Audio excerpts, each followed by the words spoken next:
It was supposed to be just another feel-good interview.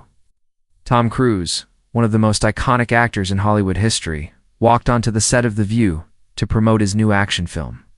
The energy was upbeat, the audience buzzing with excitement.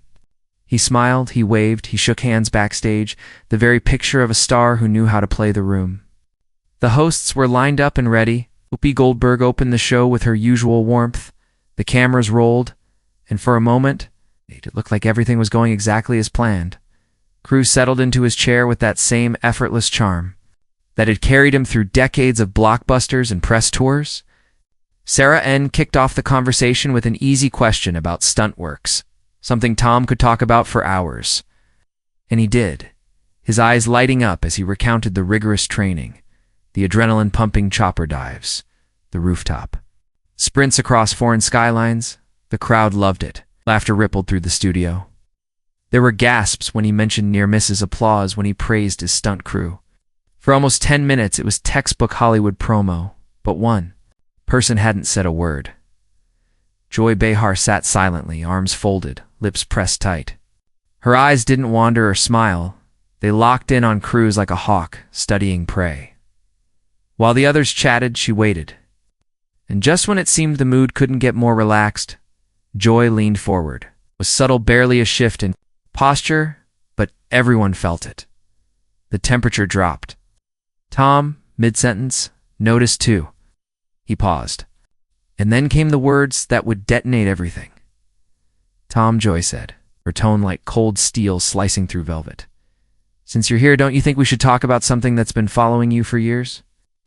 Connection to Scientology. A lot of people believe you've used your fame to promote an organization accused of tearing families apart and manipulating its members. How do you justify standing behind that? Silence, thick and immediate." Audience. Once warm, froze. Sarah's smile disappeared. Whoopi looked uneasy. Even the crew off camera stopped. Tom didn't flinch, but something in his eyes hardened. The movie star was gone. In his place sat a man on edge. "I came here to talk about the film," he said slowly, deliberately, about the work hundreds of people poured their heart into. "I didn't agree to be ambushed about my personal beliefs." Joy wasn't backing off.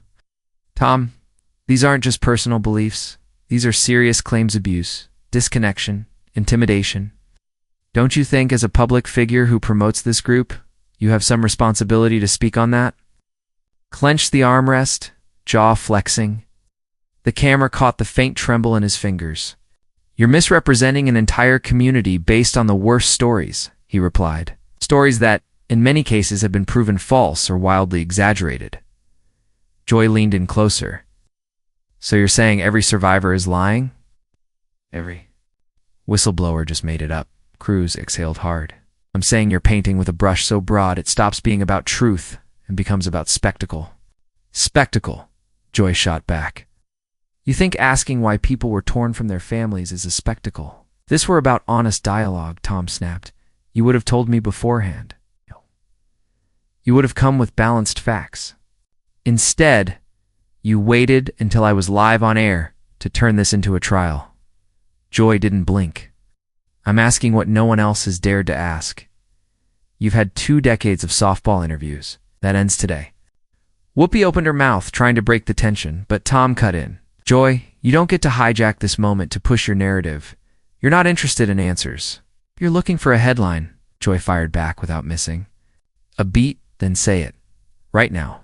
Say you condemn the practices that hurt people. Say you reject the abuse." Another long silence. The studio felt like a pressure cooker. Tom looked her dead in the eye, his voice quiet but razor sharp.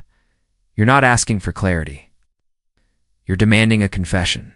You want me to denounce? Something based on stories I haven't seen, claims I didn't witness." Joy's voice dropped, heavy with purpose. "You didn't have to witness it to know it's wrong. That's the problem." Tom stiffened. "You're turning this into guilt by association. And you're hiding behind the word religion to excuse silence," she said.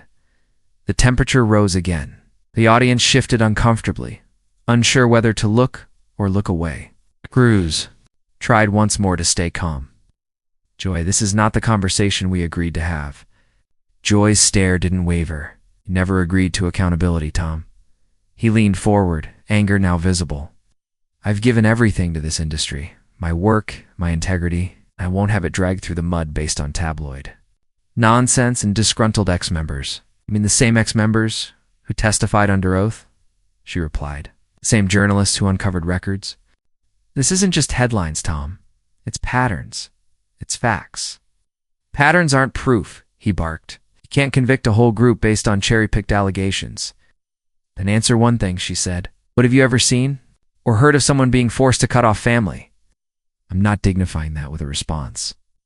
Because you know it's true, Joy said, her tone grim, and you don't have the guts to admit it.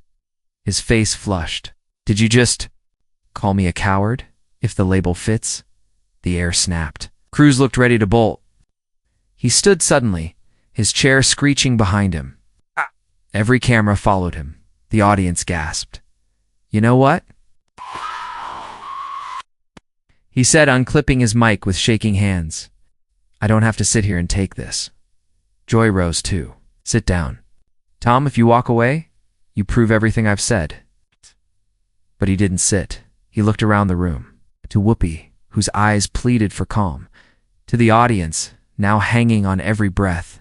To the cameras, broadcasting every word to millions. And finally, to Joy. You've crossed a line, he said. You're not asking questions. You're accusing. You've made up your mind, and now you want me to perform guilt on command? This is accountability, Joy said coldly. You promoted something bigger than yourself. Now face the consequences. Accused, not convicted, he snapped. You throw around documented like it means you're unbiased. Ain't, but you're not. You came into this with one goal, to make a villain out of me. Joy stood her ground. When dozens of people across countries say the same thing when courts, journalists, and investigators all find the same patterns, it's no longer a coincidence. And when someone uses that as ammo on live TV to destroy a person's reputation, it's no longer journalism, he growled. It's a public execution.